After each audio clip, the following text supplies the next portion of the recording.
आज का वीडियो एक ऐसे टॉपिक के बारे में है जो हमारे दिमाग में कभी ना कभी तो आता होगा। कितनी ग्रीन है ईवी, कितना पोल्यूशन करती है ईवी, क्या सच में ही जीरो एमिशन होता है, क्या ईवी एक फाइनल सॉल्यूशन है जिससे हम अपना प्लेनेट ग्रीन रख सकते हैं। नमस्कार, मेरा नाम आशीष है और मैं आपका बहुत बहुत स्वागत करता हूं अपने YouTube चैनल मोटरमैन में। मेरा पहला वीडियो ईवी और हाइब्रिड इन ईयर 2025 को ढेर सारा प्यार देने के लिए आप सबका बहुत बहुत धन्यवाद। एक और इंटरेस्टिंग टॉपिक आपके सामने लेके आया हूँ जिसके बारे में हम ज़रूर सोचते होंगे। हमने ये फैसला तो सुना दिया कि पेट्रोल डीजल गाड़ियाँ बहुत पोल्यूशन करती हैं, ये प्लैनेट के लिए सेफ नहीं है, तो इसका ऑल्टरनेटिव क्या है ईवी। सवाल ये आता है कि क्या ये उतनी ग्रीन है भी, कहीं ये उससे ज़्यादा पोल्यूशन तो नहीं करती, कहीं ऐसा तो नहीं है एक प्रॉब्लम से छूटने के लिए हम एक और बड़ी प्रॉब्लम में फंस रहे हैं। चलिए इसी टॉपिक पे डिस्कशन करते हैं और मैं चाहूंगा कि आप अपने व्यूज भी नीचे कमेंट सेक्शन में जरूर दीजिए। अब ये तो तय है कि हमारी पेट्रोल और डीजल गाड़ियां पोल्यूशन करती हैं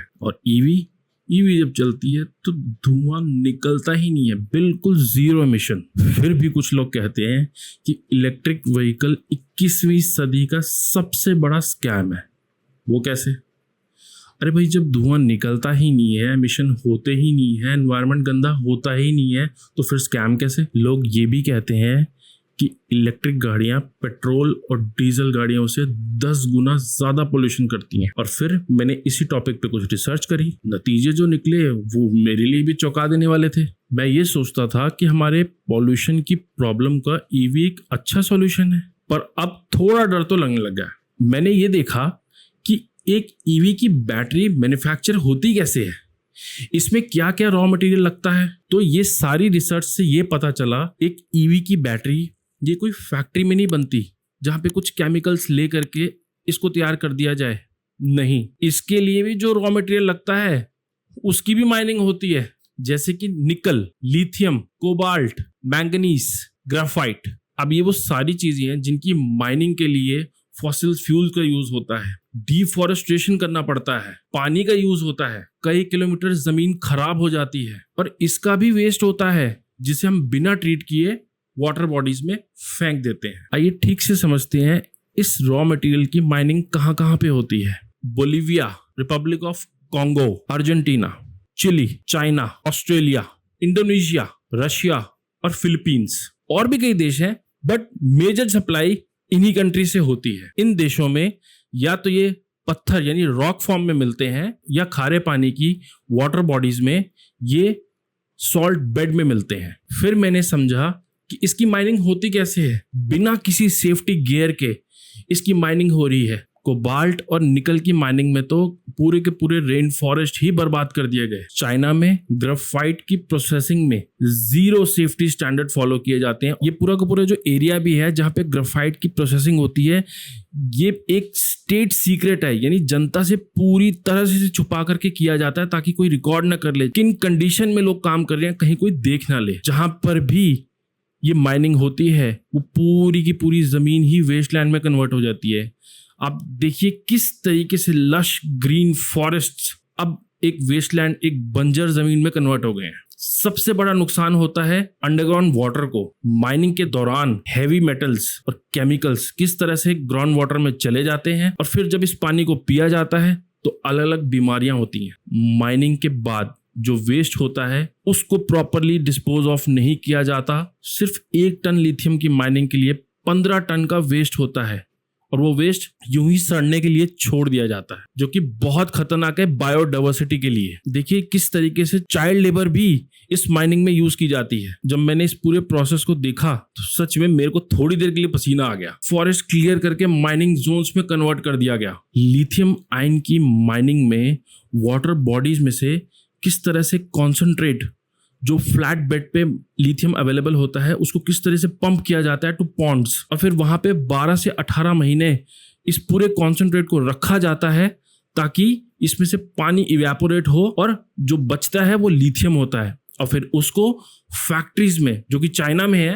प्रोसेसिंग के लिए भेजा जाता है। अच्छा, चाइना से मुझे ध्यान में आया कि इन सब की प्रोसेसिंग होती कैसे है। माइनिंग के बाद पानी के रास्ते इन्हें बड़े बड़े जहाजों में चाइना भेजा जाता है। चाहे निकल हो, चाहे कोबाल्ट हो, चाहे लिथियम हो, माइनिंग के बाद एक जगह पहुंचता है, वो है चाइना। चाइना पूरे दुनिया में इसकी रिफाइनिंग और डिस्ट्रीब्यूशन कंट्रोल करता है। तो ये एक और सरदर्द अब हमारे लिए, सिर्फ चाइना में ही इन सब रॉ मटेरियल्स की रिफाइनिंग होती है। इसके बाद ये बैटरीज में डल करके डिफरेंट लोकेशन में फिर से पानी के स्थिर जहाज से फैक्ट्रियों तक पहुंचता है, जहां मैन्युफैक्चरर्स इसे अपनी गाड़ी में लगाते हैं। अब आप देख लीजिए इस पूरे प्रोसेस में कितना फॉसिल फ्यूल बर्न हुआ, कितना पानी खराब हुआ, कितनी जमीन खराब हुई। पूरी की पूरी जमीन इस माइनिंग के प्रोसेस में बंजर हो जाती है।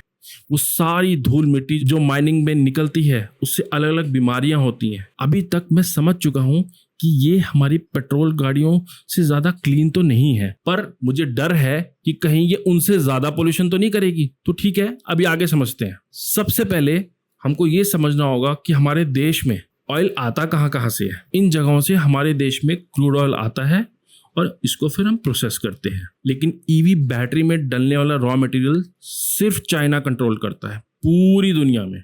ध्यान रहे, पूरी दुनिया में सिर्फ चाइना ही कंट्रोल करता है। अगर माइनिंग कहीं और भी हो रही है तो माइनिंग के बाद वो रॉ मटेरियल जो है वो आएगा चाइना ही प्रोसेसिंग के लिए।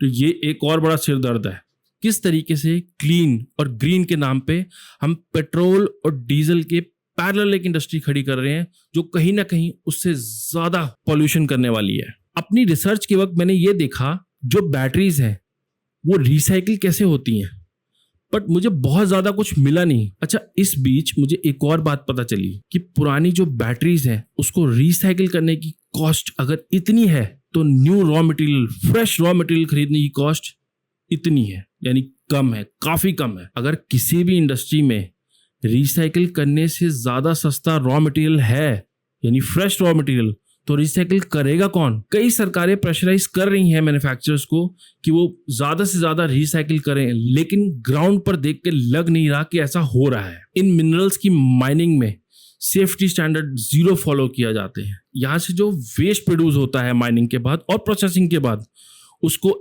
ऐसे ही एज इट इज बिना ट्रीटमेंट के वाटर बॉडीज में ओपनली फेंक दिया जाता है, जिसे आप और हम फिर कंज्यूम करते हैं। ये कुछ ऐसा है कि एक इलेक्ट्रिक कार चलते हुए एमिशन तो कर नहीं रही है, पर उसे 4 जनरेटर से कर रहे हो। वो भी मैं आगे बताऊंगा कैसे। मैंने सरकारी वेबसाइट पे जाकर के डेटा देखा कि हमारे देश में बिजली बनाई कैसे जाती है। तकरीबन 80% बिजली अभी भी फॉसिल फ्यूल से बनाई जाती है, यानी कि कोल एंड पेट्रोलियम। जब ईवी रेवोल्यूशन पीक पे होगा तो ये और बढ़ जाएगी। मैं ये मानता हूं कि कहीं ना कहीं 85% जो बिजली है उसको फॉसिल फ्यूल से ही बनाया जाएगा, यानी और पोल्यूशन होगा। तो यानी कि बैटरी मैन्युफैक्चरिंग के प्रोसेस में तो हम प्लैनेट को खराब कर ही रहे हैं, अब चार्जिंग में भी करेंगे।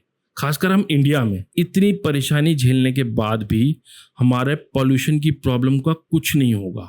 बस आप ये जरूर कर सकते हैं कि अपना अपना एरिया या अपना अपना देश साफ रख सकते हैं, लेकिन प्लैनेट को तो खराब कर ही रहे हैं। इस वीडियो में मैंने सिर्फ ईवी की ही बात करी है, क्योंकि मैंने रिसर्च में ये देखा कि एक हाइब्रिड में बहुत छोटी बैटरी लगती है। जितनी बैटरी एक मीडियम रेंज ईवी में लगती है, उसकी इक्विवेलेंट बैटरी 100 हाइब्रिड गाड़ियों में लग सकती है। उससे आप अपनी एग्जिस्टिंग इंडस्ट्री ही रन कर सकते हैं। अगर आपको अपनी पेट्रोल गाड़ी 10 या 12 की माइलेज देती है, हो सकता है उसके बाद वो 18 या 20 की देगी। लिथियम आयन बैटरीज की डिमांड ऑलरेडी बढ़ती जा रही है। हमारे गैजेट्स, हमारे फोन्स, लैपटॉप्स, इन सब में तो होती ही है, लेकिन अब ये बढ़कर हमारी गाड़ियों में भी आने वाली है। ये एक और बड़ी प्रॉब्लम है। हमें ये भी सोचना पड़ेगा कि चाइना पे हम कितना ट्रस्ट कर सकते हैं। हम अपनी एक नई इंडस्ट्री एस्टैब्लिश करने जा रहे हैं जो कि डिपेंडेंट होगी चाइना पे। आजकल एक के बाद एक ईवीज लॉन्च होती जा रही हैं और मैंने उनका सोर्स भी देखा। मैंने चेक किया कि इसमें कौन से मिनरल्स डलते हैं, ये कहाँ पाए जाते हैं, किधर से आते हैं,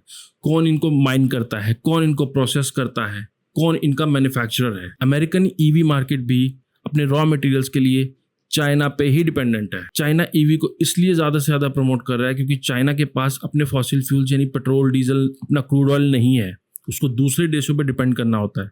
तो चाइना के लिए तो ये बेनिफिशियल है। हम अपनी आइस इंडस्ट्री के पैरेलली इसे भी खड़ा कर रहे हैं और देख के लगता नहीं है ये कोई ग्रीन है। मेरा मकसद आपको सिर्फ बताना था, आपको नेगेटिव करना नहीं। दिल्ली एनसीआर जैसी जगह पे जहाँ पॉल्यूशन इतना ज़्यादा है, हमको ईवी पे रिलाई करना ही पड़ेगा। अपनी पूरी की पूरी मोटर इंडस्ट्री में हम ईवी को स्ट्रेटेजिकली यूज कर सकती हैं 15%, 20%, 25% उन हॉटस्पॉट्स पे जहां हमें लगता है कि यहाँ पॉल्यूशन बहुत ज़्यादा है, और वहां पे हम ज़्यादा से ज़्यादा बेनिफिट दे करके हम एटलीस्ट पॉल्यूशन की प्रॉब्लम से तो निजात पा सकते हैं। लेकिन मेरा इस पे बहुत स्ट्रांगली मानना है कि हमें आइस इंडस्ट्री के साथ ज़्यादा छेड़खानी नहीं करनी चाहिए। इन द लॉन्ग रन 10, 20, 30, 40 साल में भी हमें अपनी आइस इंडस्ट्री को पूरी तरह किल नहीं करना है। ईवी यूज कीजिए, लेकिन ये सोच के नहीं कि ये ग्रीन है, आपको जरूरत है, आपके लिए बेनिफिशियल है तो आप यूज कीजिए।